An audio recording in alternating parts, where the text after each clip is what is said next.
So with Ange Postecoglou now in charge at Forest, I thought it'd be really useful for us to get a Spurs perspective from all spectrums of Ange in to Ange out. Welcome to the special Ange podcast thing.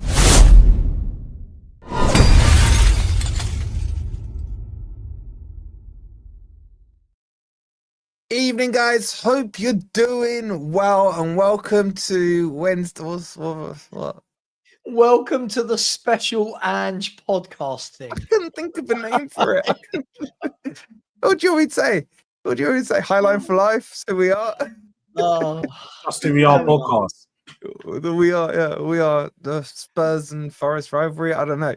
But welcome, guys. Hope you're doing well. As always, you know the drill. Make sure you like, make sure you subscribed. We've got an elite panel on for you tonight. And do me a massive favor, go show them some love. Make sure you subscribe to them. All their channels are in the description. You've got Luke over on Spotlight on Spurs. You got Durag Diaries with his money sleeve Jords. And of course, you've got Sava from Football Heritage TV. You have to subscribe to them because when Ange wins the Europa League, we will be trolling them. So big up to the chat. Boys, how we doing? I mean, I know how you two are doing. We've just been on the stream for 2 hours together, back and forth over on Potts' channel. Shout out to Potts, the raid from 12th man. And we got Luke making his debut. How are you, Luke? I'm all good. Thank you very much for having me on. What a subject to be discussing.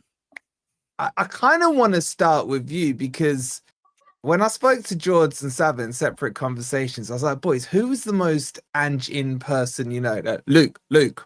And I was like, we've got to get Luke on. Because I really want to get the full spectrum of a Spurs perspective on this. So let's start with you, Luke.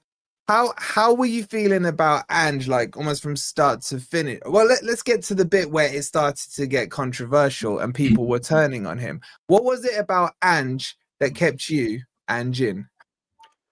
Well, that was my whole journey onto YouTube, essentially. My first ever stream was basically we Spurs fans wanted Ange, people that backed Ange to come on stream. And that's where I started. So I came on stream, realised that there wasn't enough of us. I needed to recruit some Anginners. So that's where it all kind of come from. So that was kind of like, I want to say around January, February time. I can understand what a lot of will talk about. I completely get it. There are some issues with some of the things that he'd done. However, I just really liked his personality. I like the way he came across. We came from having such negative football and such a negative feeling around the place. And then especially the first sort of 6 months, he just rejuvenated everyone. I mean, we was getting laughed at because how much the fans were celebrating and how much the team was celebrating after the first few games because we had a good start. And he just epiphized the whole thing around Spurs, like to dare is to do. And that was what I still think even towards the end, that's exactly what he done. He threw all his eggs in one basket, which in some people think is absolutely crazy. So yeah, just everything about him, to be honest with you. I like his football when it comes off is absolutely superb. I'm sure the boys will say when it doesn't come off what it will be like in a minute. But yeah, I just think he suits quite well in terms of what Spurs are. We're just the mental club, and he's football is similar. Just a quick question there, Luke. I don't want to interrupt the flow, Wolfie. I generally don't. When was the last time you saw Ange playing his football, his way? You know, when was that last good performance from you?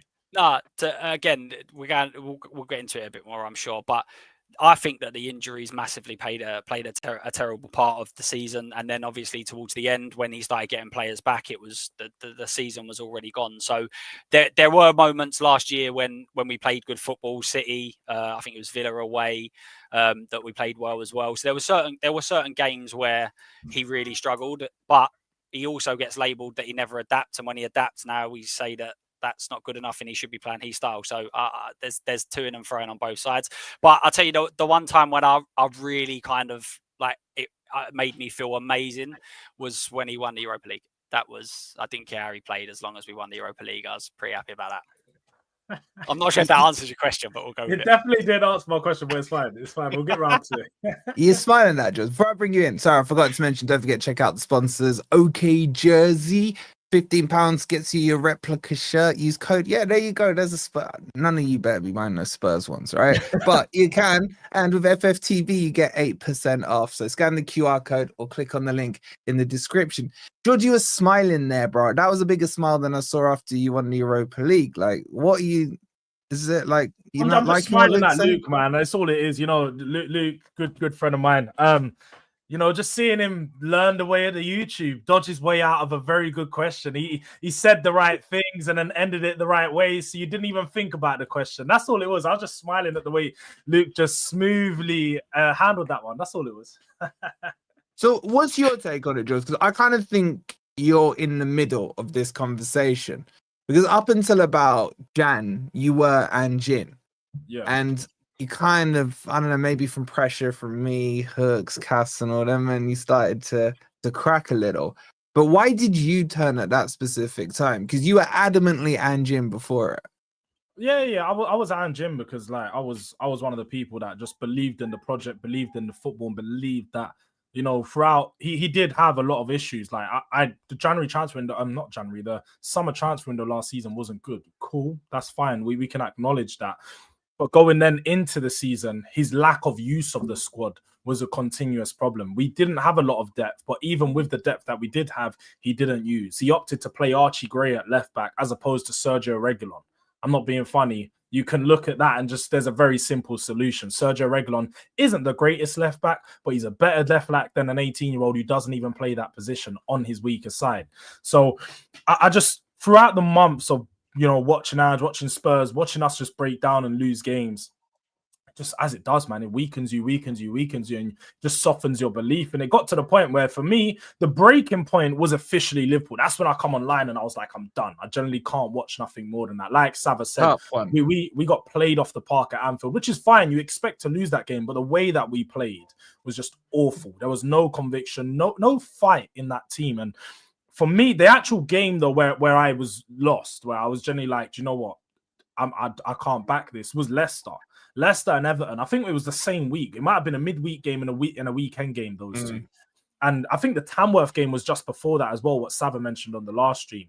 Those back-to-back games, that January was the worst I've ever seen my team. And I remember watching a January under Conte where people would see the 11s on Twitter. We had Sessegnon, Golini, Tanganga, Doherty, starting as our wingers. We had Doherty and Sessegnon as our wing-backs and then 7 defenders on the pitch. I can tell you for free that even with that team, Conte managed to, in some games, get a tune out of the team. Just some games managed to get something, maybe even just a point. With this Ange team, there was nothing, absolutely nothing. And in that, watching that January, I was just like, can't back this manager. If the manager can't get the best out of the squad and he can't make the current players better, that's where it's all done for me. And I like coaches to coach at the end of the day. Some of my favorite coaches for Spurs, when you talk about Pochettino, a lot of people talk about Pochettino. Some of the things people loved about Pochettino was the fact that he made some of your nothing players into stars. And he coached. Ange Postecoglou hasn't coached, like one Spurs player wasn't coached by Ange and that had improved in his time. I can't think of any Spurs player that had improved because of his direct coaching. Spence? No. Didn't improve. He still treated plays the same way. Disgracefully. Sorry, George. Sorry. No, that's all I've said. I think Spence's actual game hasn't improved. The only thing that improved was his so-called attitude. So Ange gave an opportunity and then he got to play. And with consistency, you saw the level that Spence could bring. But I think Spence hasn't necessarily played any different to what he was playing before. Go on, Sav. They're dying to hear what you got to say. Like, I don't know why. See, George was smiling at Luke because he navigated the political YouTube landscape very well. I was laughing at Luke because he was chatting a load of shit. What are we doing here? Ange personified who Spurs were with the football when it came off. Oh, go away. His football was horrible. His football was utterly disgusting. Like, it was... I've never seen someone so bad at the back, being unable to coach a defence. We keep talking about injuries. Loads of managers get injuries, but you know what? They don't play 2 men at the back and play a high line and say, go on, rip us to pieces, even though we've got injuries. They try and navigate it. They try and circumvent it. This manager didn't. Same thing every game. Same thing every game, no matter what the opponent. Now, that's great. Every now and then you get a really good win. You do, like you got the Forest, the City win, right? We got a big win against Newcastle the year before, right? You get every now and then you get a big win, and people go, "Oh my god, when this football works." But the problem is, if you're constantly saying when this football works, then that means this football doesn't work. That means it's not sustainable to play it week in, week out. And I think the difficult thing for me was in the first year, I was just like, mate, adapt, change, adapt. Like, and he never did. It didn't matter who we were playing. The two fullbacks were always in midfield. And Luke will have to agree with me on this. Every time we played a team, their wingers destroyed us. Every winger that played against Tottenham Hotspur must have been licking their lips for playing against Tottenham, because our fullbacks are never in position. So I'm not saying it's going to be that for you, Wolfie. I'm not. Yeah. I just want your experience. Yeah. Like, we're not making any forward projections. I want to know how you guys as Spurs fans felt. Yeah. Look, he was someone that very quickly and early on, I realized this is a shit manager. This is a shit coach who talks a great game. And he wasn't for me. People go, "Oh, you're crying." And no, I weren't. I like a football coach. I like somebody that Monday to Friday says, right, who are we playing this week? How are we going to adapt? How can we utilize our strengths to counter their weaknesses? And how can we bulk up our weaknesses to counter their strengths? The problem was he didn't. It was the same every game. And I learned that, after this comment, I learned that after 10 games, he had no other way of playing. It was that or 10 men behind the ball in Europa League finals. And that's fine, but there was no happy medium. So for me, I wasn't sorry to see him go at all. I was so happy, as Luke knows. I was so happy. Even when Luke came to my house for a barbecue, I tried to ban him using the word Ange, because he just kept wanting to talk about Ange Postecoglou, didn't you, Luke? In my own house. It didn't work, did it? Didn't work. So, look, I think what you will agree with me on, though, and I just said that you and George heard me say this. I'm sure Luke will agree with me on this. It's now going to be, right, how does he adapt from what he learned in his time at Tottenham? If you see in the first 6 months that he does the exact same thing at Forest, you can't have any empathy or sympathy for him. If he goes in there and goes, right, actually, I'm going to drop my fullbacks a bit. I'm going to stop inverting them. I am going to realise that Murillo and Milenkovic, for as good as centre-halves as they are, those two will get crucified playing the high line, Wolfie. Yeah. They're brilliant centre-halves, but they'll get crucified if they're asked to do what Mickey van der Ven did. So if he changes it, if he adapts, I don't know, maybe he's a great manager. But for me, it just wasn't. I didn't like the losing every week, and I didn't like the number of goals we conceded. I think it was like 126 in 2 league campaigns. Bloody hell. In the league? Yeah. I did not know that. Wow. Hang on. Let me... I believe Sava, he knows all the stats for that. Yeah, Sava is like a little freaking index of... Here you go. Spurs league finishes, right? Here we go. So in the 2 seasons, hang on, Tottenham Hotspur Premier League finishes. Right. So he conceded. Oh, hang on. Oh, it's giving me the San Antonio Spurs. I don't care about them. Tottenham Hotspur. It'd be cool to see Ange in charge of them. That'd be interesting.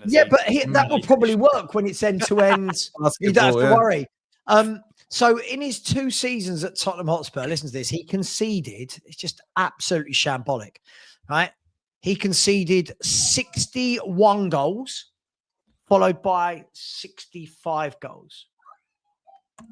So what's that? 126 goals in 2 Premier League campaigns back to back. How many did you score? Do you know how many you scored, just out of interest? Yeah. We scored 70, we scored 130, 138. And so that's a net of what, about 15? So we were plus 12. I think that's about plus 12, isn't it? Plus 8, something like that, whatever it is. Yeah. So it's a case of, instead of winning 1-0 or drawing 1-0, it was like a 3-4 if you average it out, kind of thing. But Seb, this is the infamous picture. I think this is where you turned on him. I'm sure this then shudders down your spine. To be fair, there are about 3 players offside in that picture. But you boys have talked a lot about this. Was this a turning point? I know it was for you, Sav, but Luke, how did you feel when you were seeing that? Because that is crazy. You were down, if I remember, you'd had 2 men sent off. Was that the game? Yeah. We had 2 off. Like, do you understand the point they make when, okay, at that stage, it's a case of drop in, maybe put 4 or 5 at the back, consolidate, you're down 2 men, or were you up for that kind of, I don't care, we could be down to 3 men here and we still going to play and stick to the philosophy? Yeah, under Pochettino, we had an unbelievable defence, but I don't know whether it's a club thing, whether it may be just me, but I know other fans that think it as well. If we sit back, we're going to concede against Chelsea 100%. We're always going to lose the game. So for me, try something different. Try and maybe win the game. People forget, I think Eric Dyer nearly was about an inch offside and would have either got us to 2 or made us take the league in that game. So again, it's fine margins, exactly like I'm sure the boys will say that if Ange's tactics in the Europa League final didn't go to as planned and maybe a goal was scored here, then he wouldn't have won it and we'd have all said it was the worst season ever. It's a game of fine margins. If Dyer scores that goal, we walk out of it and everyone goes, how has Chelsea not beaten Spurs when they've got 2 men less? Like, how many teams will go 2 men down and win the game or draw the game? They don't. So I think for me, it was I can understand why people were like, why would you do that? But then I was the other side going, well, you're going to lose it anyway. If you're going to lose it, you might as well give it a go. George, you were still okay at that stage, if I remember rightly, with it. And probably not okay with the scenario, but you were still with Ange. I didn't actually I wasn't like, as so many people made such a big deal at that little picture. I'll be honest, I didn't, because I understood at the game state that it was a bit of a mess at that point.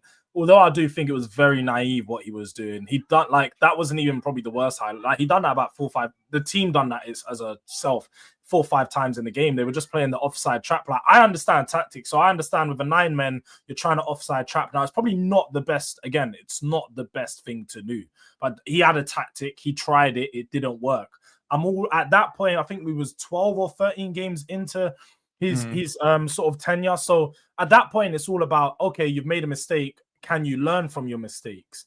And I gave him the benefit of the doubt. I was like, let's see it. Now, we never saw a high line quite like that after that. That's what I mean. That was a very extreme scenario, very extreme. Like, we've never saw a high line anywhere near that. But again, he didn't learn from that. And when Sava spoke a bit earlier about will he learn from last season, I don't see him learning. Everything in his press conference about his personality tells you that he believes in what he does, and he's been doing he's been playing this style of football because he believes this is the best style of football. He loves attacking football. He believes wholeheartedly in his style. So I don't see him changing from that. Obviously, for Spurs in the Conference League, Europa League and so on, he understood that we generally don't have players. So with the players at your disposal, he can only play defensive. That was his problem. But now, if we're at Nottingham Forest, you guys, like I said before, I think your squad is better than the squad we had last year with the amount of options you have. You have plenty of options. So he's not going to revert to a more defensive style or do you know what? Like, for example, in this Arsenal game, I don't see him being like, let's just continue with the Nuno tactic. No, as soon as he came into training, he would have been implementing his style instantly and been getting into the players' heads that he wants to play this way. So, look, for me, I think Ange is naive and he just doesn't learn from his mistakes because he's so like Amorim. They're so deluded into the point, and you need it. Having a lot of managers got that trait. Like, we could say the same about Nuno. Nuno always had a plan A, which was if we took the lead, everything was rosy. But if we went behind, he didn't know how to change it to like maybe press the team or whatever. So I get it because it's more extreme with Ange because it's on the front foot attacking. But if you look at it kind of objectively, Nuno, sometimes you wouldn't know Forest were losing because the game plan didn't change and he was still kind of rigid in the formation looking for those counter attacks. So I get what you're saying, but is it fair just to throw it at him when we can probably throw it at most managers? It's good for managers to have. I think it is good to some extent. Like, But even Pep Guardiola knows every year he needs to evolve his game. He needs to adapt. He needs to change little things. If you're making these little tweaks, then it's fine. If you're just staying the same. And the biggest problem, and this is my issue with how I think you guys are going to struggle, is at Spurs, he had a whole pre-season to implement this. Yeah. We saw that he had 2-3 months to implement this. Plus, nobody in the Premier League knew what to expect. When he went on that 10-game run, it was very fresh. There was no like you could watch his Celtic games, but you're not going to know what he's doing when he comes. Yeah. Now everybody knows what to expect from Ange. Plus, he has no preseason, so I'm even more intrigued to see. Like, you have to adapt now, and if he doesn't, it just shows how naive he is. I want to get into the injuries. Let me just catch up on the super chats. Shout out to you guys with the super chats. Jess with the £10. The Sava holding up that T-shirt makes me sick. Jess. I had to put my brother's one on when we had that bet. Oh my god, the swans. And yeah, I had to shower for like a week afterwards just to scrub it off. Shout out to you, Jess, for that. And shout out to Frederick with the 65. He says Postecoglou seems happy to join Forest, finally coaching an English club with a winning culture. Absolute facts. Absolute facts. Shout out to you. Just before we talk about the injuries and everything that happened at Spurs, this one I hear a lot in the Spurs fan base. Isaac's asking me, can I ask you guys about the substitutions? Is he adaptable in game? Like, what is it? Let's kind of spread it out a bit further. What's his in-game management like from what you've seen with him at Spurs? Who wants to take that first? Go on, Sava's face says it all. I was going to say I mean, the thing is, it didn't really matter who he brought in, because he just literally kept it the same. I don't always think substitutions are about the personnel. I think it's about what are you doing with it. So, for example, if you're just swapping one winger for another, but you're getting no joy down the wing, then does it really make a difference? Yeah. I'm all about what are you actually doing with that substitution. And Ange would always just do the same thing. It would be Bergvall for Sarr, or it would be Basuma for Bentancur. Or do you know what I mean? It was always pretty much the same thing. Now, again, injuries will play a part in that. But the thing is, we saw these substitutions in the first year as well. So, I don't know, guys. I don't think there's too much to say about his substitutions, because, I don't know, he just kept it the same for me. It was whoever he brought on, they played the same way, and that was that for me. He's very much like for like. He's very much a manager that would go for a like for like substitution. He likes to keep them very simple. He likes to just go player one for player two.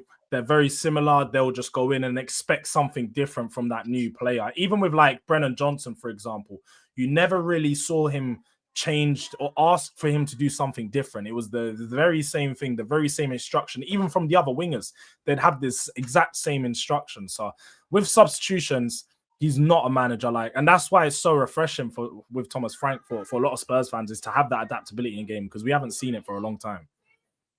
What are you saying, Luke? Like, do you share a different opinion to his in-game management, or do you think they're quite on the point here? I think they are correct on this in terms of his tactic is what he plays. So he's not all of a sudden gonna throw and go with a different formation or things like that, because he plays the way that he plays, and that is it. That is the way that he does it. So the guys are right. If he's taking off a central midfielder, there's a central midfielder coming on. I think injuries played a big part of that for sure. Like, limited in what you can bring on, the amount of times where we would have 2, 3, 4 youngsters on the bench. And you're kind of just hoping that one of them can maybe come on and change things up. So when you are changing position to position and the player profile is not being hugely different, it is looking like quite samey. But I feel like that's, to be honest with you, most managers, every fan base that you look at, a lot of the time they're saying that a manager should have changed this player and should have done that, and this player should have come on and that player shouldn't have started. I feel like we all sort of do that. So, but he's very rigid in the way that he plays, but that was the whole point that we appointed him for. Because if we wanted to bring him in and then say, well, can you play this sort of way? Then why appoint him? It's like bringing in Nuno. When we brought him in, it was like, oh yeah, but we want to play attacking football. Yeah, but he hasn't played. Why bring him in and do that? It's like bringing in a striker and asking him to play centre back. Why do that? You've asked him to play a particular way. You have to give him the tools to be able to play. No. Sorry. So you're advocating that just because a manager plays one way of football, that if he makes some substitutions and the team isn't working, that he shouldn't do anything to try and mix it up to change it. No. What I'm saying is we appointed him because he never changed. That was the whole thing. He never changed. That was the way that he thought football should be played like that, and that's what we wanted. And then when things were going wrong, we're going, well, you should have changed it up. But that's not what's got him where he's gone to. That's not what's worked for him his whole career. So why would he then completely change it all up? But that's an owner thing. That's not a. Like, that's what the owners decided to go down and select. They were turning around and saying, this is what we want. This is the style we want. This is how we want it to do. So, again, we've done exactly the same thing with Nuno, and we've done exactly the same thing with Frank, where all of their interviews, they start off, yes, we want to play attacking football. Well, appoint the right players. Appoint the right managers, bring in the right players to be able to do that. Even in the attacking sense, we're all sitting here saying that we need to change virtually all of our attacking players because they're not good enough. Well, that might be one of the reasons why we had to throw so many men forward, because otherwise we'd never score a goal. He's not a defensive coach. That is a point. Like, your squad wasn't that good. Like, how much of this goes on how poor your recruitment was? For example, last summer's transfer window. Do you know what I mean? Yeah, but did you lose players that window? I can't remember. Lost Kane, finished 5th. You lost Kane. So, like, there has to be Kulu, Son, Maddison. I mean, we're making out as though we've got like Burnley's front three. You know what I mean? We had some players. Come on, let's not. But do you think the squad was good enough last season to not finish 17th? Yeah. No, forget the 17th thing. I'm saying in general, that squad of players looked to me like a very young, inexperienced squad. That was the thing. You were buying young players and chucking them in. It almost felt like you were trying to do a Chelsea mini project. Hang on, he had players. I think George made a good point earlier. There were times where it was like, you know, he could have played. God, I've forgotten his name. He could have played Serge Reguilon at left back, but didn't put Archie Gray there. That's a manager's choice. There were times where, we're saying to do that with Basuma now. We're saying bomb him out the squad. If he ain't part of the squad, get rid of him and play someone else. So we're essentially saying to do that under the new manager, but it didn't work under the old one. Who's essentially saying that? As a fan base, there's loads of people in streams all the time saying, what should we do with Basuma? He's not going to be part of this squad. Bomb him off. Just don't register him. Tell him he's not included. Don't include him in squads. Sure. Because he's not good enough. And lost Reguilon. Yeah, but hang on. That's not the point. The point I'm making here is Serge Reguilon wasn't bombed out. He was part of the squad. So in games where you go, right, we've got injuries at fullback, don't play Archie Gray at left back. You've got Serge Reguilon, who is a left back. That's a manager's choice. Let's also talk about the absolute shit show decision to not put Jed Spence in the European squad, right? A shit show of a decision. Then let's talk about the shit show of a decision where Jed Spence was probably our best player through, I don't know if any of the boys agree with me, maybe January, February, March? Just 3 months. And then what did Ange do? Ange said before Ndoye was even fit, said Spence is covering in there for us. Like literally saying when Ndoye comes back, he's back in. He took out Jed Spence, who was our best player, put Ndoye back in. So these are didn't he get bombed out by Conte? He got bombed out by Conte completely. He didn't get signed by Genoa for 7 million because this isn't the level of Jed Spence. Jed Spence has reached this level. He wasn't this level. And also going back to the goalkeeping decision, it was between Spence and Forster. And if we didn't pick Forster, we'd have had Austin going in as the goalkeeper who had never played a senior game. So that again comes down to registration. Remember, that's what happened though, Luke. That's exactly what happened in the end. And Forster was binned out because he wasn't good enough after 1 or 2 games. Forster was outstanding for the first 2 games he came in. Then Austin played, and then the fans went, "Oh, hang on a minute, maybe he is okay." But we changed it 6 months after because we see Austin physically play, but no one had seen him play because they'd only played, I think, like 20 league games in his whole career. But Luke, hang on. Jed Spence at the time was our best player. Jed Spence at the time, all Spurs fans were going, God, look how good he is. And the moment Ndoye came back, Ange just ripped it out of him. Yeah, I agree. Ripped it out of him. But what I'm saying is, in the fan base, it's as if Ange ruined his career when he played his best football under Ange. No, I So don't think anybody Hang on. He career played his under best Ange. football despite Ange. Ange, But it's always with Ange. It's always despite of. That's No, never. hang on. Look at the evidence. Look at the evidence. I'm not going to pick Jed Spence to play in the Europa League. Archie Gray's going to play it right back in the Europa League for me instead of Jed Spence. It's comical, right? Then when he does come and play well as the best player, he's then dropped immediately then when Ndoye's fit. So yes, it was despite Ange. This wasn't Ange trusting him. He didn't play Jed Spence because he trusted him and wanted to nurture him. At every opportunity, he knocked that guy's confidence, Luke. So please let's not rewrite history here. It's not everything was in spite of Ange. Jed Spence was in spite of Ange. Jed Spence is better than Destiny Ndoye, right? And but Ndoye, when he came in, was superb. When? And when? Ndoye was, to be fair. Towards the end of the season, he was superb. And also... You mean in a couple of Europa League games, he was superb? Yeah, he came in and was superb. So in a couple of games when we stuck 10 men behind the ball and said, just defend, But yeah. Spence he was an outlet. He was an outlet. Listen, I didn't agree. I didn't agree with him dropping Spence. I didn't agree that was the right thing to do. What I'm saying is, when he dropped him, Ndoye came in and was superb in every game that he played. So not in every game. Not in every game. Spence also towards the end of that run did dip off, but as a fan base, and rightly so, because I think he's a great player. But when we lost to Bournemouth and Spence was caught out of position on both goals, no one cared about that because they were so bothered about the tactics and Porro. But Spence was the one that was at fault for both the goals. So it wasn't like he was outstanding. He had a great level, but he was dropping off, and then Ndoye came in. I don't think he should have, but Ndoye then went on, and that would be a lot of people would look at that and go, well, maybe that's just the manager getting it right. The form's dipping there, and he's come in and been superb. Maybe that's the right thing. We're reliving different memories here. Ndoye was shit towards the end of last season, apart from a couple of games in the Europa League. I'm not hearing this. I don't think it's fair. Like the Premier League games, the whole team was shit for every Premier League game for the last 4 or 5 months of the season. So you are right, Sav, in the sense of like they were bad, but I think what Luke is trying to say and where it did count, Ndoye did turn up. Like the Europa League, he was very good. He was very good in the Europa League. All I'm hearing is that your 2 best players were the ex-Forest players. That's all I've heard so far. But listen, guys, make sure you've liked, make sure you've subscribed, make sure you're following the boys, the channels there.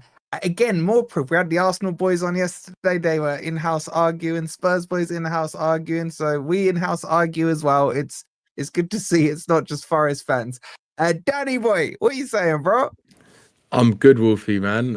I've got a new song for you, Wolfie. You know, we had a song when Ange came in, right? But I think it's something you've got to sing. You can make it your own song. You know that I'm loving Big Ange instead, right? So it's like Wolfie's loving Big Ange instead, and through it, oh, he plays the way he wants to with Big Ange Postecoglou. He is Wolfie's dad. That is what you got to sing, man. Oh well. No, Marinakis is definitely Wolfie's dad. Let's have it right. Man, he's my sugar daddy, man. Yeah. You've got to say Mister. You've got to say Mister. Mr. Marinakis, of course. I want to hear Wolfie in this. I want to hear Wolfie in the stadium singing, "That's my dad out there. That's my dad." Yo, you know what? If he's sick, I'll just replace him. We'll probably win the game. So,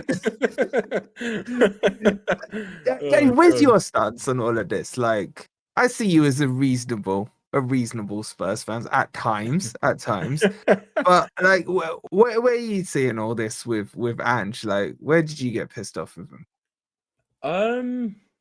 To be honest, I kind of gave Ange the benefit of the doubt. I think for me, the where I switched was at the game when we played. I think it was it Ipswich away, and we won 4-1, and I think it was after that game. I said. If he switches Spence after the game he just had, because he'd been like man of the match, I think twice in a row. And then I was like, if he switches to Ndoye, then I want him gone. And he did. And it was like, how can you switch after he's been pretty much our best player in that period for a good few months? And he took him out of the team. And for me, I was like, he's not going to change at all his ways. But then obviously he deceived everyone and then completely changed his tactics in the Europa League and then goes and wins it. Did that sway you back, Danny? Did that sway you back, lifting that trophy? It didn't sway me back. I don't think it swayed me back. I was of the opinion that I understand if they give him the benefit of the doubt and give him a chance, but I can also understand that if they sack him, I also understand why, because of the league form. Because the league form it's important, right? It's your bread and butter. And if you perform the way we performed, like considering the fact that no team's ever performed that badly and stayed up ever in Premier League history, and we managed to stay up only because the other teams below us were just even worse. Shit. So even more shit. So I get it from both points of view. But with Ange, I do think his time probably did come to an end, because look, as much as we could have got better players in the window we had, maybe it could suit him a bit better. I don't think he's going to change his philosophy as much. So I think that's the worrying thing that I would look for with being a Forest fan, is he going to continuously play that high line, like high octane football, when sometimes you'll get some beautiful football in moments. You'll get some unbelievable performances. There'll be games where you're like, wow, that was an amazing match. But then there'll also be games where you're like, what the fuck is this kind of thing? It's like, sorry for the language, but it's like, what is he doing? And the only thing that I'd say that might suit him better than at Spurs is that he does have better wingers at Nottingham Forest than he did at Spurs. I mean, apart from Son, but then again, even Son as a declining Son was still performing very well, right? But in terms of the way that he wants to play, like high press, he wants to play he's got fast attacking wingers at Forest, and he's got a good goal scorer in Chris Wood, who I think is a better scorer than Solanke is at the moment, and Richarlison. So I don't know. We have to wait and see what happens. I think it'll be interesting to see. And the fact that he's got, the thing is with Ange is he's more likely gonna stick with his philosophy, so to speak. But there is a chance that you might see him slightly go a bit different in Europe, and I think he might do a similar thing in Europe, because I think that's what the actual mandate is for him coming into this club, is go and win in Europe. That's what I think it is. If I asked you boys to describe Ange's philosophy, Angeball, let's call it, how would you describe his general setup? I know you might say there is none and what have you, but if you had to talk about his actual setup in terms formation wise. Yeah, you see the 4-2-3-1, for example, but how does that play out in game? Like, for a Forest fan that maybe hasn't digested or analysed Angeball, go on, you got the two centre-backs, and then you got the two midfielders. Oh, no, I shouldn't even say two midfielders. You got the two centre-backs, then you tend to have a midfielder, because you don't know what midfielder is going to be. It could be the 10, it could be the 6, it could be the 8 sitting in front of them, because Maddison used to pick up from that deep at times as well. And then you've got four players in front, which is usually the two midfielders joined by the inverted fullbacks, and then another, how many players we got now? We've got another 3 players in front, which is the wingers and the forwards. So like that's why it was so chaotic for us, because every time, let's just say even from you do an attack on the other side, once the team starts to counter, it's that one long direct ball into the channel where you play and you just let the player run onto it. You've already created a 3v3 situation or 3v2 situation, depending on where the Spurs central mid is. So that was the issue, is we were so susceptible to counterattacks. It was so easy that's why teams like Ipswich, remember when we lost that Ipswich, they were killing us that game. They were killing us in that half, because they just kept doing that thing. They would suck up some pressure and then just go long. And that's why, like, all the small teams killed us last season. Leicester killed us playing that same way. Everton, when David Moyes just come in, we had 3 at the back and they done that. Like, that's the problem with the football, is it's the setup. Like, the actual 4-2-3-1's fine. It's once you're in game and you're starting to, attack, and you're in the fluidity, like the game's actually fluid now, is the setup and the structure of the midfield and the defense is so bad. It's so refreshing to see our fullbacks sit in their positions now. Pedro Porro is next to Romero when we're attacking. He's next to Romero at times. I'm like, yeah, this is how a team's supposed to play. His fullbacks are next to the 10s, and that's what a lot of the times used to clog up the space for Maddison. And although for some he had a good year last year, for some, I don't think he actually played good football. He used to get goals and assists here and there, but he clogged up all his space. So creatively, when the 10's on the ball, he's got a left back right next to him. He's got another centre mid right next to him, and then he's got a right back next to him. He's supposed to be using this space and creating himself and sort of finding the options, but they're clogging it up with too many players. So yeah, the actual setup and structuring game it's a bit messy. So is it right to say it's quite a central block that he likes to produce and then fan out in the final third? Would that be like a rough analysis of the philosophy? Like, would you all agree with George's kind of from an attacking output? From an attacking output, I would never expect his striker to score 30 goals or anything like that, because it's wing players. It's the wingers getting the goals as well. So, you know, like you had Chris Wood scoring the majority. Yeah. I wouldn't be surprised if your front three all got 10 each as opposed to one getting 30 sort of thing. It's very much like wing, get it down the wing, cut it back. And that was a lot how Solanke got a lot of his goals for Bournemouth, which I think is why they looked at Solanke being the option for Spurs. Something I haven't analysed on the channel is what George said. That's kind of in line to what I did when I did my Angeball video. If I come to you, Luke, from the defensive perspective, so out of possession. Oh my God, Savage just rolled his eyes. I can't wait to this go is to the one.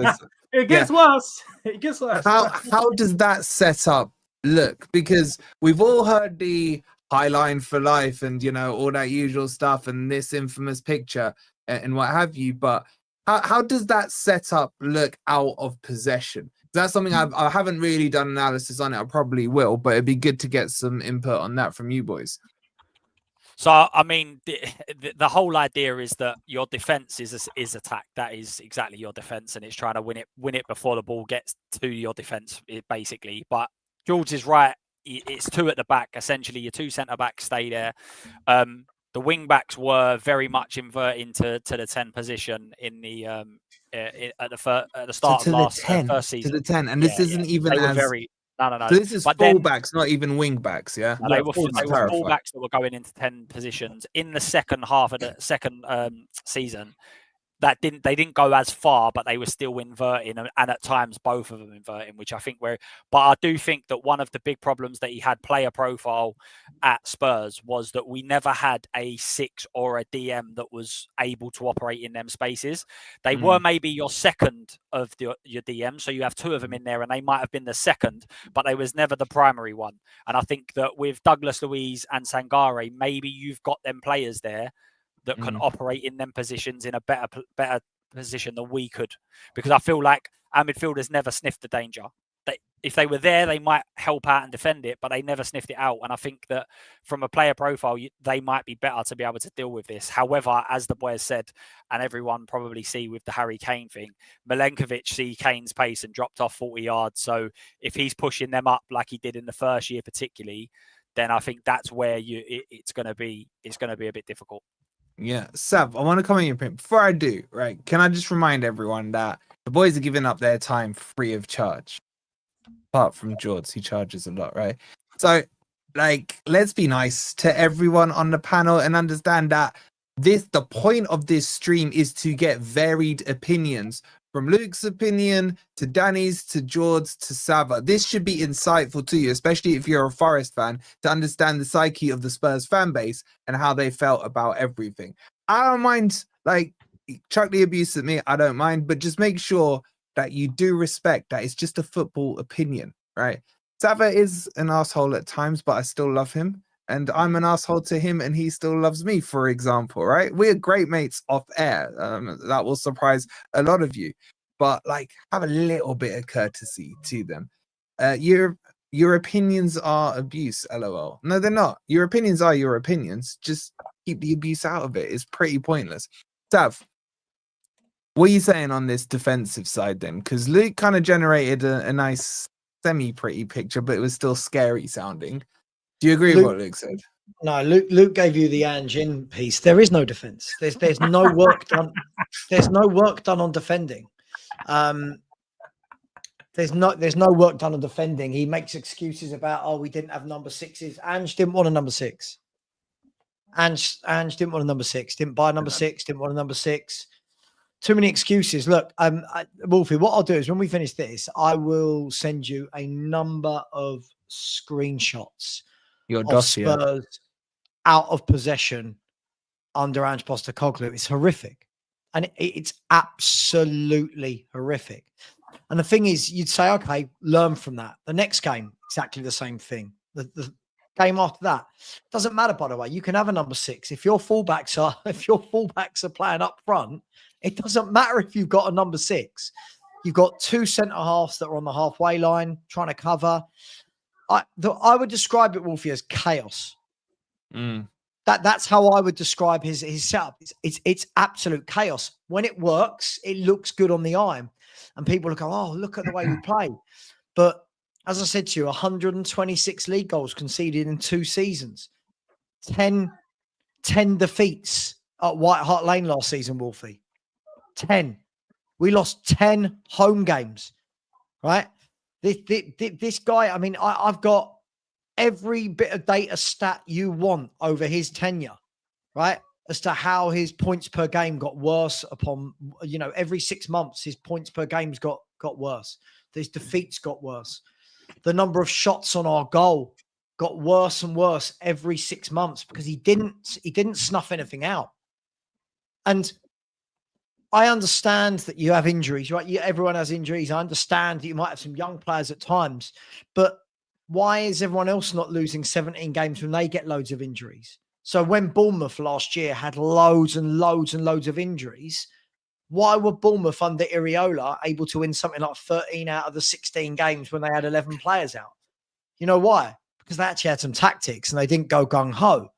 So when people use the injuries as an excuse, I've got, as George and Luke will tell you, I've got all the data that backs up with or without the injured players. The data tells you that his philosophy doesn't work.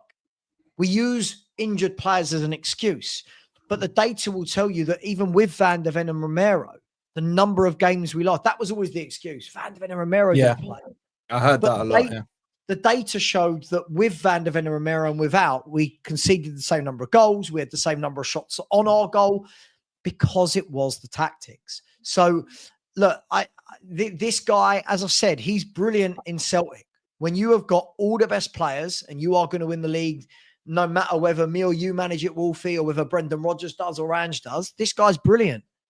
When you are in the Premier League, you can't be adopting those tactics. And George was right. The 2 fullbacks literally sat on top of James Maddison. You could see James Maddison in games, right? Almost say, go away. Like I've got the ball, go away. I'll find you with a pass. So look, I'm really intrigued to see what he does with you guys. I don't wish anything bad on him. I don't wish anything bad on Forest, but all I'm going to say is don't say we didn't warn you. Don't say we didn't warn you because we've seen it for 2 years. Nothing changed. He never adapted until he had to in the Europa League sort of semi and final. The only times he adapted. So look, good luck to you guys. But statistically, he is one of the worst managers I've ever seen at Tottenham, statistically. Sorry. Wow. That's fine. This is what I want. I want honesty so that the guys can start to get kind of ideas of what to expect. By the way, big up to my boy Carefree Lewis with the raid.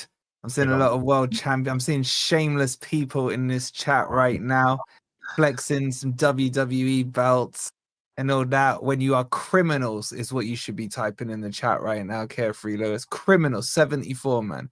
Big 7-4. Make sure you subscribe to Carefree Lewis. If the mods could chuck Lewis is Wolfie, could I just say one thing before you move on? Yeah. DJ Tone UK in your chat has brought up a point where he said differences we have international defenders on the bench. I don't think he's understanding. Even when we had our best back 4 out there, DJ Tone, they were all over the place, mate. It wasn't about the caliber of the defender. Romero and Van de Ven are very good centre halves. If they are constantly left one on, I mean, what was it against Liverpool, guys? Do you remember? Like our centre halves were left like 2 on 4. Like, yeah, a lot of time. You could have Maldini and Baresi at centre half. It doesn't matter if you've if you're outnumbered. The structure ultimately, like, and that's the one thing we found is, you know, like Sava pointed out, whether we had our best defenders, whether we didn't, the structure just wasn't there. Having your best defenders just helps in, you know, certain scenarios. They might save you. They might be able to make a clearance. They might win the 1v1 challenge. So, you know, it's not looking as bad, but ultimately the structure was missing. But just to add some balance to what was said between Luke and Sava, I agree with both. I agree with both of them. I agree with Luke in the point that if we did have a 6, I do think he would have snuffed out some of the danger at times. He would have covered in front of the defense a lot better, and probably would have swept up some of those. Like, I think Elliot Anderson, Ryan Yates, those 2 players are probably 2 players that could break down the game for you at times. Well, don't say Yates, bro. Now you're gonna make me go Ange out. I'm just being honest. I expect to see them play now. The other side of it is that, like what Sava said, he didn't want a 6. He never once asked for a 6. Even in the summer when we was looking at midfielders, we had that whole we were looking at Conor Gallagher. We wasn't looking at a 6. So even then, it's confusing as to what is Ange's ideal midfield structure. I don't know, because I would think that's an 8, a 10, and a 10 and an 8 and a 6. But in my head, from just seeing what we've seen at Spurs, it could just be a 10 and 2 8s. It could just be that. So look, I think you may have, and I'll be honest, I actually think Ange will do better at Forest than he did at Spurs with regards to the football that he's playing. I actually think his football will be a bit more settled. It will look a little better at you guys. The only question for me is just that he hasn't had that pre-season. So when is it going to look better? I don't know. But I do think at Nottingham Forest, he does have the ability to make you guys look better, because ultimately at Spurs, a lot of teams dropped off on us, and it didn't help when they dropped off on us. And I'll be honest, like, when they dropped off, you let us play in front of you. We didn't have the creative players to play in front of you to pick those passes and find the holes in a low block.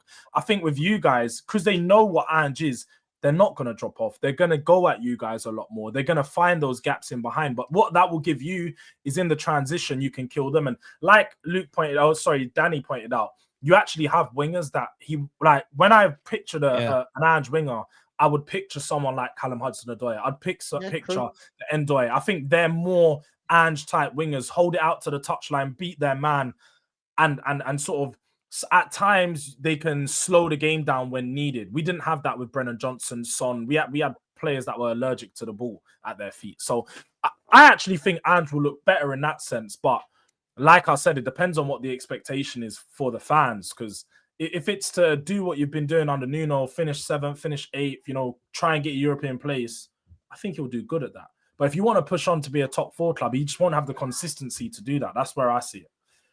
Interesting. Guys, please make sure you've hit the like button. Make sure you subscribe. Please make sure you're showing the boys some love. All their links are in the description. Guys, subscribe to them, because they're going to be crying once Ange wins that Europa League and does it back to back. I'm just saying. All right, I got a couple of final questions for you guys. I got to ask you about the injuries, because the injuries is a big thing. It was talked about so much last year, not just by the fan base, but also by Ange himself. We were seeing at times Ange was blaming the injuries.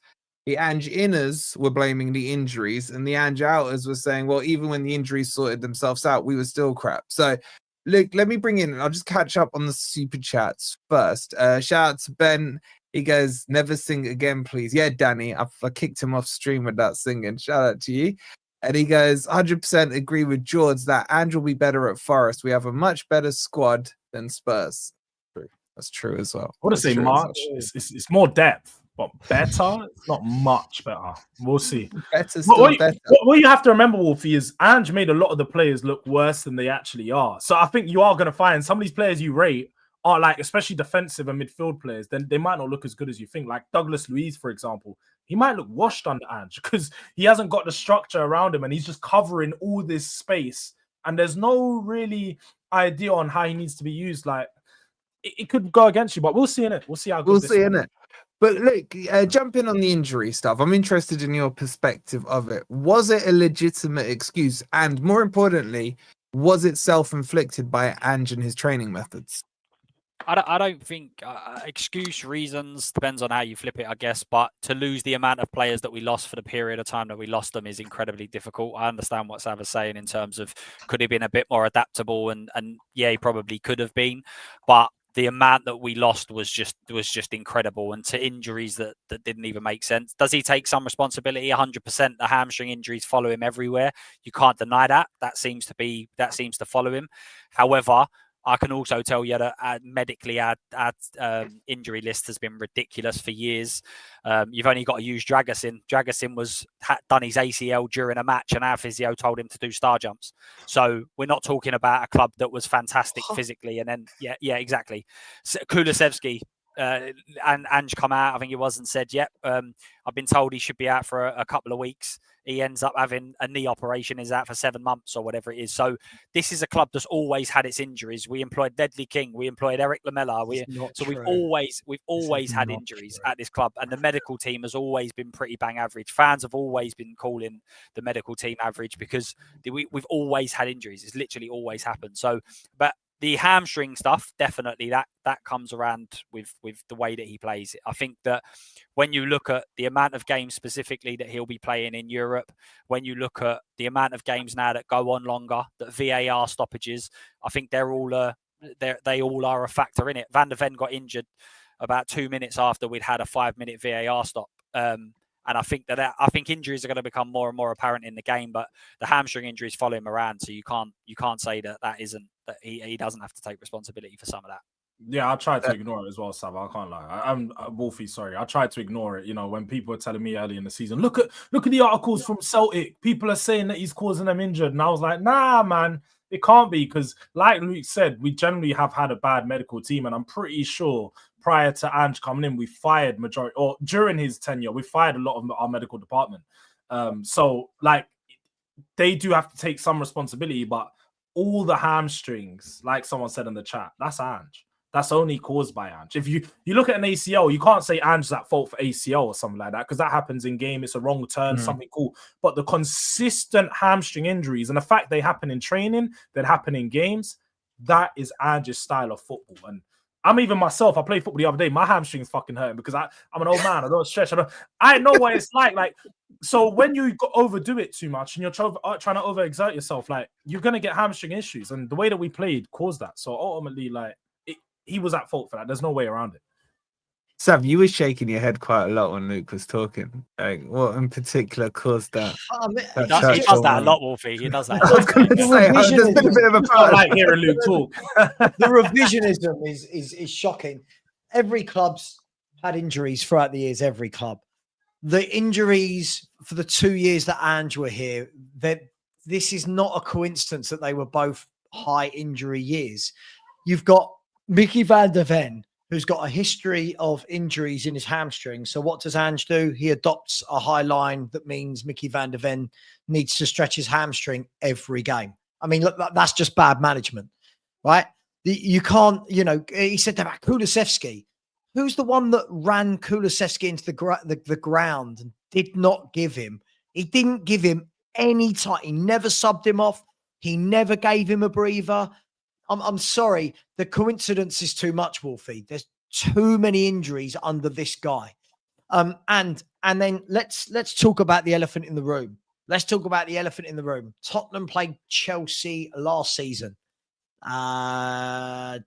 December, maybe beginning of December, if I'm not wrong. 4-3 game you're talking about. 4-3. This is the game where we went 2-0 up and lost 4-3. And both Van der Ven and Romero had been injured.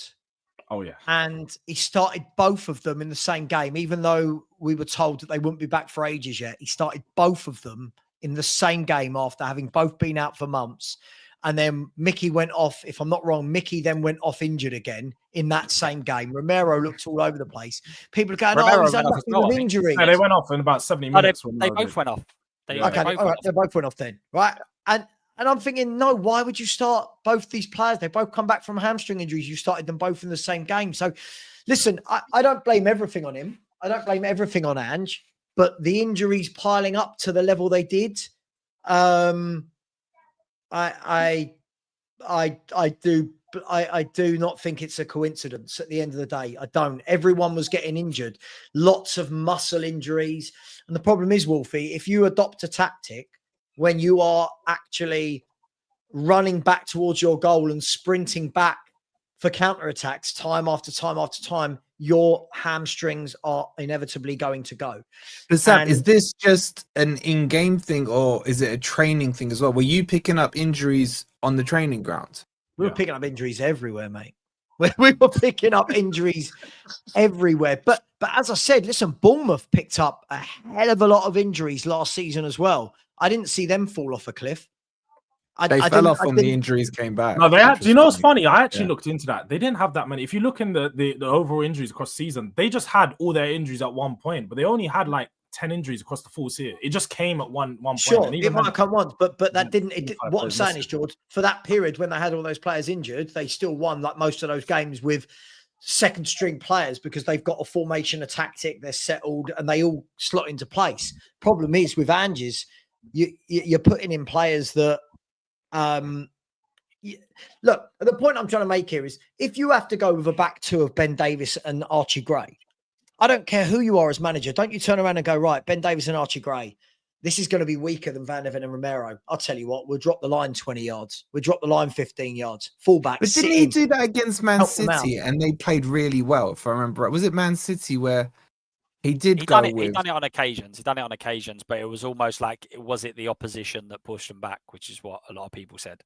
Was it the opposition that forced him to drop them because that was physically just the way that we had to play because they were so relentless in their pressing or whatever? That's what a lot of fans said. Well, Man City had, when we beat Man City and did that, Man City had all the ball, didn't they? So we kind of naturally... But I tell you what frustrated me about that, right?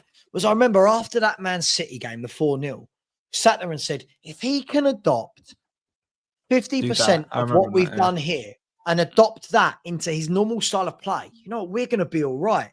Then we went about 9 or 10 games without a win because the next game he went straight back to, don't worry about hitting teams on the counter and defending. Let's go wide open, gung ho. And it was moments like that where I went, it's not that he can't learn. He doesn't. I think Jules might have said this earlier, but in different words, he doesn't want to. Like you can see from his press conference that he did today, that there's that stubborn, this is what I do. And I think it works in cup runs. I think you get away with it. But the league form over 38 games is your barometer, right? And for me, I can't stand him as a football manager or a coach. I can't. Sorry. In case you hadn't noticed, I can't stand the guy as a football manager. I'm glad you clarified that. I'm not sure the chat was I find him embarrassing. I find him embarrassing. He's actually been quite nice on this stream, to be fair about him. He normally goes in harder. It's you, Luke. You keep him in check. Keep him in check. Yeah. All right, let me ask one final question. Yes, no. Does Ange make it to the end of the season? George, what are you saying? Yeah. I think he's him. I generally think like the way that his personality is, the way how brash and arrogant he is, that's what Marinakis wants. That's what Marinakis is. Marinakis wants a manager that at times is going to push back on him. He wants someone brave enough to push back on him, not someone who's just going to sit here and be like, oh, okay, Mr. Marinakis. He wants someone who's going to say, no, this is my football. I'm going to play my way. And he does that. And yeah, I think he lasts the season, man. I think he will. I don't think Marinakis will be stupid enough to sack him. Chat, yes or no's in the chat, or YNN, does he make it to the end? Luke, what are you saying? Yeah. I think he'll make it to the end, but I do think him not having a preseason could end up being that could be a bit of a struggle because especially when you go from being such one way of playing to a completely different way. I feel like some of the players have definitely got it in them to be able to adapt to that. But I think his style of play particularly really needs a pre-season behind them. And then obviously depends on what happens in January. I do worry for the centre-backs. What Saba was saying earlier about your tactics. I mean, Milenkovic is almost your perfect centre-back to play in a Nuno system. He's not for Ange at all. So unless he majorly adapts what he does there, Milenkovic, who some would say is one of the best centre backs, could end up struggling. So there's definitely that part of it. But I think he'll definitely stay till the end of the season. Sav? I want him to stay to the end of the season. I want him to stay. He'll be there. He'll be there. He'll be there. I think obviously the relationship with Marinakis. I want to see thanks, Sasha M. Sava, you fucking clown. Thanks, mate. What's that? Hope you have a nice day as well. Listen, I want to see you. It doesn't matter what we think. He's not my manager. I'm so happy. I want to see what you guys think when shit hits the fan. When shit hits the fan and you are playing wide open and conceding 3 or 4 goals, and you guys aren't used to this. Nuno didn't have you. When you are having games like that, I want to see you lot. I want to see what you lot say, not in a kind of banter way. I want to genuinely see what you lot say. Whether or not you lot say, oh, the Spurs fans, the ones that are saying Spurs fans are impatient. I want to see what you lot say when it's happening to you. And it will. It will. It will happen. Like, for example, Wolfie, what do you think about this weekend? You go against Arsenal. If he just goes in straight away, first game, implements his tactics, start going high line, is that what you want? Is that what you want? A brave manager that's going to go toe-to-toe with Arsenal? Because not in this Arsenal game. To be honest, if I had Nuno pre the blow-up press conference, I think we had a better chance against Arsenal. But do I want Ange to then go against Sunderland and Burnley and do it? Yes, I do. Like, I want him to judge it. If he goes against the lesser teams and goes attacking, I'm all there for it. But if he wants to go toe-to-toe with Liverpool, say, at Anfield, then I will be asking questions about that. Like, I don't think he'd be stupid. I mean, it's what Sava said. You may naturally find that he gets pushed back because it's Liverpool away or whoever it is away, Arsenal away. He may even go in on this weekend, George, with the intention of going attacking, but the natural flow of the game pushes Forest back because Arsenal are at home, for example. I don't think I can judge too much on what happens this weekend, but we got winnable games coming up after that I think that will start to let us know what his philosophy is. But if he goes highline for life against Arsenal, everyone knows Arsenal struggle against a low block. Like, you got to play the hand that's in front of you, the clear hand, the tactic that's going to win it. And from what you two are saying, I don't know if we'll do that. And Luke's agreeing as well. So it'll be interesting. He's his way. He's not that will work. He's like, this is my way. My way will work.